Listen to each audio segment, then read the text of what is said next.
Yo, what's up guys? It's Noah here, and in today's video, I'm going to be breaking down the NBA slate on Draftkings for Tuesday, February the 7th. We got a 6-game Tuesday slate, so decent sized slate for a Tuesday, guys. We're going to go game by game, give a quick breakdown of this 6-game slate, what I do like, taking a first look on Monday night when I'm recording this video. But as always, before we do get started with the breakdown, if you guys do enjoy these DFS videos, and if they do help you out, please hit that like button down below. Make sure to hit that subscribe button if you have not yet. And if you guys are new to the channel, if you have never checked out PrizePicks before, PrizePicks is the sponsor of this video. You guys can sign up for PrizePicks and use my promo code Noah. When you do sign up for PrizePicks with my promo code, PrizePicks will match your first deposit up to $100. And for those of you that have never heard about PrizePicks, again, they're a player prop site, so very simple and easy to use. You're just taking more or less on a player's projection. They already have some projections posted for Tuesday's game. Not a ton on the board right now, but you can see what's available right now. If there's any props that stand out to you, whether you think a line is too high or too low, you just take more or less. You have to make at least 2 picks, but you can make up to 6 picks, and you can win up to 25x your money on PrizePicks. So if you guys are not playing on PrizePicks yet, get signed up over there. Use that promo code Noah, or click the link in the description, and you will get your first deposit matched up to $100. But let's go ahead and talk through Tuesday's little 6-game slate and start off with the first game of the night, the Knicks and the Magic. So we'll start off with the Knicks side. We definitely got to talk about some injury news here. So RJ Barrett was a late scratch last game. He got ruled out like super late. I think he got ruled out like right when the game was starting. He's listed as questionable for today, so this is going to be something to monitor. If RJ Barrett does not play, that's kind of a boost for everyone. Randall gets a boost. Brunson gets a boost. Emmanuel quickly started last game. I would assume he would start again. He would get a little bit of a boost. Obviously, Randall and Brunson would be the two guys that would really stand out from the Knicks today if there's no Barrett. Pretty good matchup here for Randall. I don't think the Magic really have anyone to slow him down. The price tag at 10-2 on this slate, I don't think makes him a priority. There's some other pay-up options I do prefer today, but I think Randall's fine. I think Brunson at 8,500 is solid as well. Both these guys will be viable options. And then Emmanuel quickly, last game he did start. He only played 28 minutes, was not super productive, but I would have some interest in him if he does wind up starting again in place of RJ Barrett. But if Barrett plays, I think you could still go to Randall and Brunson. I think they would still be fine options if Barrett plays. Barrett himself is only 6,300. That's pretty cheap for RJ Barrett. He's been playing huge minutes lately. Obviously, coming back from an illness, there's maybe a concern that he could be somewhat limited, but I think Barrett at 6,300, if he's good to go, is a fine play. The rest of the Knicks, though, I'm not super interested in really anyone else here. Isaiah Hartenstein has been seeing more minutes off the bench lately. They're going to continue. It seems like they're going to continue to start Jericho Sims, but you look at Hartenstein's minutes, 40, 29, 32, 26. He's been playing really big minutes lately. Even though Jericho Sims has been starting, they've just kind of been going with Hartenstein as kind of like the lead center. I would like to see Hartenstein starting. I would feel better about his minutes if he's in the starting lineup, but even if he's not starting, he's probably still going to play a decent amount off the bench. They just, you look at Jericho Sims' minutes lately, they don't have a ton of confidence in Sims, it seems like. He's been playing like 20 minutes a night, if that. So I definitely like Hartenstein for value. I think he is viable. But that's probably it for the Knicks. There's really nothing else that stands out here. I know Miles McBride had a pretty decent game last game. I think, part of that could have been due to Barrett being out. Maybe if Barrett's out again, you could target McBride as a GPP dart throw. But that'll do it for the Knicks. Let's talk about the Magic now. And looking at the Magic today, there's not too much that stands out on Orlando here. Paulo Banchero at 7,500 is a fine play. This matchup against the Knicks, I think is okay, but Banchero at his price tag is not a priority today. Franz Wagner's points per minute have been really bad lately. His per minute production in the last few games has really tailed off.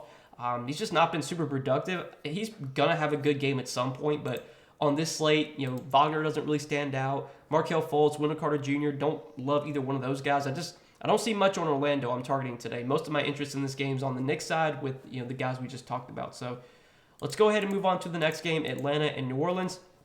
So we'll start off on the New Orleans side.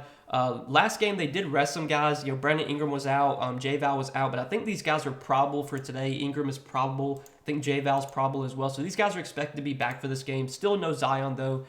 Without Zion, we can expect a big role for CJ McCollum and for Brandon Ingram. CJ McCollum, lately been okay. At 8K, where he's priced at, I wouldn't consider him a priority for today, but I think he's playable. He's going to play big minutes here, and obviously with no Zion, there's plenty of usage available.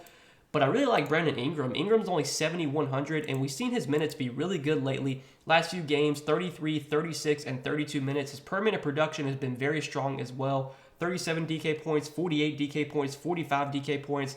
The price tag at 7,100 is definitely too low for Brandon Ingram here. Now that he's pretty much fully healthy, without Zion Williamson, he should be over 8K. Like, he should be more expensive than CJ McCollum, in my opinion. So at 7,100, I really like Brandon Ingram today. I think he's a really strong play. J-Val at 5,700. You guys know the deal with J-Val. He's got to get the minutes. In last game against the Lakers, he got minutes in the first half. He did have to leave that game because of injury, but he was crushing. He had 44 DraftKings points in 24 minutes. Those are the type of games that J-Val can have just randomly. He can put up those games where he puts up 40, 45 DraftKings points in limited minutes. You would think in this matchup against Atlanta, going up against Clint Capella, they're going to want some size out there. So, I think this could be a spot where J-Val does play 25, 26, 27 minutes. And 5,700 is really cheap for J-Val. So, as a GPP option, he is definitely on my radar today. But I'm not really looking at any other Pelicans, I don't think. None of these other guys really stand out. Especially, Najee Marshall had a good game last game, but obviously that was kind of due to Ingram and J-Val being out. With those guys back, there's not too much value to target from the Pelicans. So, let's talk about the other side of this game with Atlanta. You got Trae Young coming in at 9,400 and DeJounte Murray at 9,200. I will say that where these guys are priced at, Trae is definitely the guy that I prefer here. DeJounte's had some good games lately, but obviously those have been without Trae. Last game was without Trae, so with DeJounte getting a big price boost, I would definitely rather go to Trae on the slate. Trae has been a better per-minute producer than DeJounte this season, and when they're so closely priced like they are, I think Trae is just the guy that stands out more. Now, on this slate, there's definitely other guys I'd rather pay up for. We're going to talk about some other studs later that I would rather go to, but I don't mind Trae today at 9,400. That price tag, he definitely has the upside to pay off that price, even though lately we haven't seen a massive ceiling from Trae. 9,400 is still a price he can exceed, so I think he's playable. Clint Capella at 6,200 I think is playable. He's probably going to play about 26, 28 minutes here. He's been pretty productive on a per-minute basis this season. Had a massive game against the Pelicans earlier this year for what it's worth. I think that game did go to overtime, but Capella played 35 minutes, had 57 DraftKings points. We've seen the Pelicans, they've given up some big games to centers lately, so I think the spot for Capella is actually kind of solid. Don't mind him as a GPP play. But like Bogdanovich, John Collins, DeAndre Hunter, probably going to pass on all these guys. Nothing else really stands out from Atlanta. So let's go ahead and move on to the next game, the Suns and the Nets. So for the Nets today, we got to keep an eye on some potential injuries here, or not really injuries, but Brooklyn was without Spencer Dinwiddie and Dorian Finney-Smith on Monday. Obviously, those guys were traded from the Mavs to Brooklyn, and there's no Kyrie Irving, there's no Kevin Durant. I don't think Dinwiddie and Dorian Finney-Smith are going to be available to play this game. They'll probably be available for their next game. So I'm expecting Brooklyn to be pretty shorthanded once again here. They are expected to get Ben Simmons back. Ben Simmons is expected to play in this game, but they're still going to be without Kyrie, who's no longer on the team. Kevin Durant's still out. It seems like Dinwiddie and Dorian Finney-Smith are not going to be ready to play yet. So we can expect big roles for guys like Cam Thomas, who's been crushing lately. Edmund Sumner's been playing a lot lately. I think he looks solid. But let's start off with Nicholas Claxton. So Claxton coming in at 7,700. We saw Claxton play 36 minutes on Monday night against the Clippers. Was really productive. Had 46 DK points. I mean, he's been really good on a per-minute basis this season. His minutes have been great as well. Second night of a back-to-back concerns me a little bit, but I still think Claxton at 7,700 looks really solid today. Ben Simmons, we're going to have to watch and see if he's on a minutes limit or not. Simmons hasn't played in over a week. He hasn't played in almost 2 weeks, so I think Ben Simmons is probably going to be limited today, and if he's on a minutes limit, he's not really going to be viable. But if Ben Simmons is full go here, without Kyrie, without KD, I mean, he should have a really big role. We haven't really seen a ton of upside from Ben Simmons. He hasn't been a very aggressive offensive player this year, but the rebounding numbers should be really good. The assist numbers should be really good as well. He probably will be the lead ball handler when he's on the floor. So definitely keep an eye on some sort of minutes restriction for Ben Simmons if there is one. Again, if there's not, I think he's interesting at 6,700. Royce O'Neal at his price tag, I'll probably pass on. Cam Thomas, probably one of the best plays on the slate today. He has been crushing lately. Back-to-back games with over 40 points. Had 44 points against Washington, 47 points on Monday night against the Clippers. His usage has been absurd lately. He's been playing massive minutes as well. He did start on Monday night. I'm guessing he'll start again on Tuesday, especially with how well he's been playing lately. And Cam Thomas is one of these guys that can produce when he gets minutes. And obviously Brooklyn is really shorthanded right now. So I think Cam Thomas looks like a really good play at 5,200. And then Edmund Sumner started at point guard on Monday night. If he starts at point guard again, he's going to be a really good value. He played 33 minutes, played 39 minutes the game before that. He's only 4,100. If he's starting again, really like Edmund Sumner for value. So those are definitely my two favorite plays on Brooklyn, Sumner and Thomas. But if you want to take a shot on like a TJ Warren coming off the bench, Warren did not have the best game Monday night. It's the second night of a back-to-back. He only played 12 minutes, which was a little surprising. Figured he would have played more with Brooklyn so shorthanded. But if you want to take a shot on him in GPPs, like I think that's somebody you could definitely go to. But that's probably it for Brooklyn. Definitely my two favorite plays here are for sure Thomas and Sumner, assuming that Brooklyn runs kind of the same starting lineup they did on Monday night. And then on the other side of this game with Phoenix, so Devin Booker is expected to play today. He's been out for a while. I'm assuming Booker will be limited. He hasn't played in almost like a month and a half. They rushed him back from injury last time, and he got re-injured. So I'm expecting Booker to be limited. He's not going to be really viable. With Booker back, that definitely makes guys like Chris Paul, DeAndre Ayton, Mikal Bridges look pretty unappealing. And honestly, on Phoenix, there's not too much that stands out today. With Booker back, it just all these guys look less appealing. They all feel a little bit overpriced now that Booker's back. So I'll probably pass on Phoenix here. I think we can go ahead and move on to the next game, talk about Chicago and Memphis. So on the Memphis side today, Ja Morant coming in at 10,300. I would definitely say Ja Morant is a pretty solid pay-up option here. Matchup against the Bulls, I think, is fine. The Bulls are not like an elite defensive team by any means. I think, Ja Morant's one of these guys that can win in any matchup. So I'm fine going to Ja today, firmly in play. Bane and Triple J, where they're priced at, I'm not as interested in. Dylan Brooks, I'll probably pass on. The center roulette with Memphis has been kind of frustrating lately. So they've been starting Xavier Tillman. They went to Brandon Clark at times. Like, there's been some games lately where Tillman has started but hasn't played a ton. But last few games, minutes have been pretty good for him. Brandon Clark, on the other hand, I think his minutes have been a little bit down lately. I think there's also been some games he's been kind of in foul trouble. Right now, it seems like Clark and Tillman are going to split the center minutes.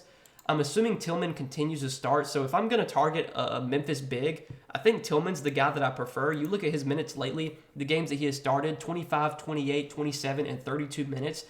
He's only 4,600. He's still pretty cheap. I would definitely consider Xavier Tillman a pretty good value here. He's probably my second favorite play on Memphis behind Ja Morant. But there's not too much else I like on Memphis today. Not a team I'm super interested in outside of Ja and Tillman. I think Bane's fine, Triple J's fine, but neither one of those guys are priorities at their price tags. And then on the other side with the Bulls, so this is the second night of a back-to-back for the Bulls here. Matchup against Memphis is like okay, I guess. I mean, Memphis is a good defensive team. I don't love any of these Bulls guys. Vooch is at 9K. Without Steven Adams, like I think this matchup against Memphis, for him at least, is a little bit better than you might think, but the 9K price tag doesn't make Vooch really stand out. DeRozan at 8,800 doesn't really stand out. Levine at 8,300, not a guy I'm super interested in either. I don't really like much on Chicago today. Alex Caruso was out Monday. I don't think that really changes a ton though. Ayo played like 31 minutes. I mean, or that was that? Yeah, that was today. So Ayo played 31 minutes. I mean, he's someone you can maybe go to for value. He's only 4,300, assuming Caruso's out again. But the Bulls, not a team I'm super interested in today. So let's go ahead and move on to the next game, Minnesota and Denver. So for Denver today, I think all these guys are probable, at least like on DraftKings, like Jokic, Murray, Gordon, KCP. I think all these guys are probable. So they're expected to play. Jokic at 11,600. I'm fine with Jokic here. Don't love the matchup against Minnesota, especially if Minnesota has Rudy Gobert available for this game. Gobert has actually done like an okay job on Jokic kind of in the past. So far this season in the two games they played, he's put up 58.8 DK points, an average of 58.8 DK points. Look, we know Jokic has massive upside and can put up a huge game any night. Wouldn't say that he's my favorite pay-up option though today. I think you're going to talk about this next game, the Lakers and Thunder. There's guys I like to pay up for in that game, but Jokic is always playable. The rest of Denver though, like Jamal Murray, Aaron Gordon, Michael Porter Jr., these guys all feel a little bit overpriced. These guys all got priced up a little bit last game because Jokic was out, Murray was out, Gordon was out last game. So Michael Porter Jr. looks overpriced. Same with Bruce Brown. I don't see much from Denver I'm really liking today besides Jokic. And then on the other side with Minnesota, so Minnesota's also got some guys questionable here. Rudy Gobert is questionable, been questionable for like every game lately. I'd assume he plays today, but this will be something to monitor. We'll definitely have to keep an eye on Gobert's status. And then Kyle Anderson is questionable as well. Anderson had to leave their game early and did not return, so that definitely could impact maybe some potential value on Minnesota. But we'll start off at the top with Anthony Edwards. So Anthony Edwards is coming in at 10K today. 10K, probably a tough price tag to get to with Edwards. There's just other guys I'd rather pay up for. We're going to talk about some guys that I like in this Thunder-Lakers game. I'd rather go up to Jokic or Ja Morant. Not super interested in Edwards at 10K. D'Angelo Russell is 7,400. I think is fine. He's been playing big minutes lately. Matchup against Denver, I think, is pretty good. Denver's been pretty vulnerable against point guards this year. Obviously, last game, Russell did pretty well, but worth noting, Denver did rest a lot of their starters last game. But I still think Russell's okay at 7,400. Rudy Gobert at 6,800, I'm kind of interested in. This is a spot where I think his size will definitely be needed against Jokic. If he can avoid foul trouble, I think Gobert does play big minutes here. So he's probably my favorite play on Minnesota if I had to play anyone on the Timberwolves. And then value from Minnesota, I mean, there's not too much value, but if Kyle Anderson does get ruled out, we'll have to see who starts for him. I think last game, I think it was Taurean Prince who started last game. I think he started the second half in place of Kyle Anderson, so I'm guessing Taurean Prince would start in place of Anderson if Anderson sits. So I think, Prince is 3,500. There's not a ton of cheap value on this slate right now. He would definitely be on my radar as a punt value play, assuming that, Kyle Anderson does not play. But that'll pretty much do it for that game. Let's go ahead and move on to the last game of the night, OKC and the Lakers. And this one should be really fun. I mean, for one, LeBron needs, 36 points today to break the all-time scoring record. So that's going to make this game one worth watching. Plus, these two teams play really fast. This should be a really high-scoring game. It should be a really good game to target for DFS purposes. We'll start off on the Lakers side. Obviously, the big talking point in this game is the record for LeBron. He needs 36 points tonight to be the all-time leading scorer in NBA history.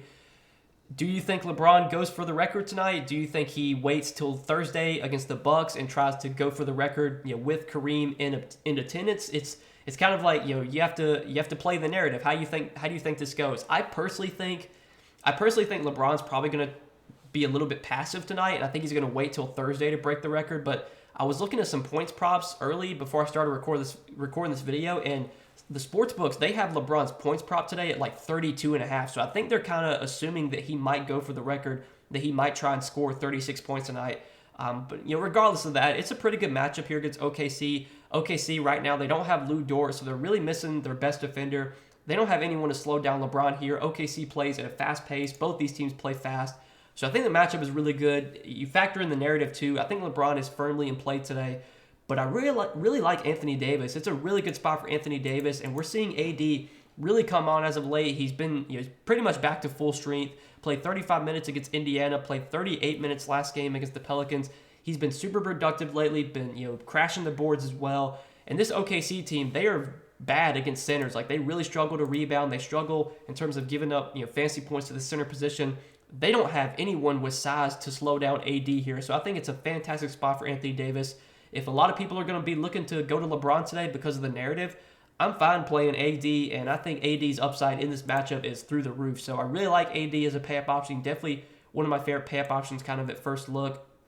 But then the rest of the Lakers, Westbrook at 7,200, where he's priced at with AD and LeBron healthy. I'll pass on Schroeder, Rui. Don't love either one of these guys. Rui's been starting lately. His minutes have been pretty decent. Last game he only played 19 minutes, but the game before that he did play 28. The game before that he played 40.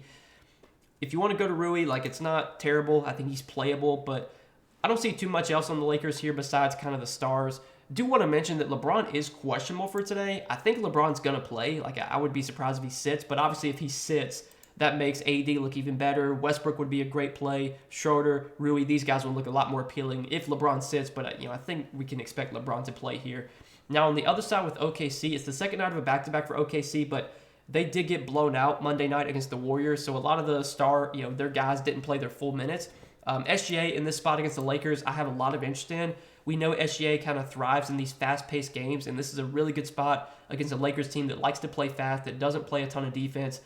SGA does love to drive to the basket, and with Anthony Davis healthy now, the Lakers' rim protection is definitely going to be a lot better with Anthony Davis in there, but I still think the spot for SGA is pretty good. He is firmly in play today. I think Josh Giddey is firmly in play as well. We've seen Giddey just kind of stuff the stat sheet lately, been a do-it-all guy, has triple-double upside every time he steps on the floor. Matchup here, pace of this game, I think is pretty good for Giddey. So Giddey, SGA, like both those guys. The rest of OKC, though, probably going to pass on everyone else here. This is just a team, when it comes to the bench guys, the secondary guys, it's just you're throwing darts almost every night. I would rather just target SGA, Giddey, and kind of move on. I don't see too much else I like here. So that'll do it for that game, and that'll do it for the 6-game Tuesday night slate. This should definitely be a fun one. I'm excited to watch this late night game, the Lakers game. I want to see LeBron go for the record, but We'll see if he tries to get 36 points or if he waits till Thursday. Either way, should be a fun slate. So I hope you guys enjoyed this video. I appreciate you checking out these DFS videos as always. Make sure you hit that like button if you enjoyed. Hit that subscribe button if you have not yet. And again, if you guys are new to the channel, if you have never checked out PrizePicks before, PrizePicks is the sponsor of this video. You guys can sign up for PrizePicks. Use my promo code NOLA. You will get your first deposit matched up to $100 when you do sign up for PrizePicks with my promo code. Definitely check them out if you guys have not yet. But as always, wish you the best of luck on the slate. Hope you guys enjoyed this video. I hope it helped, and we will see you in the next one. Peace.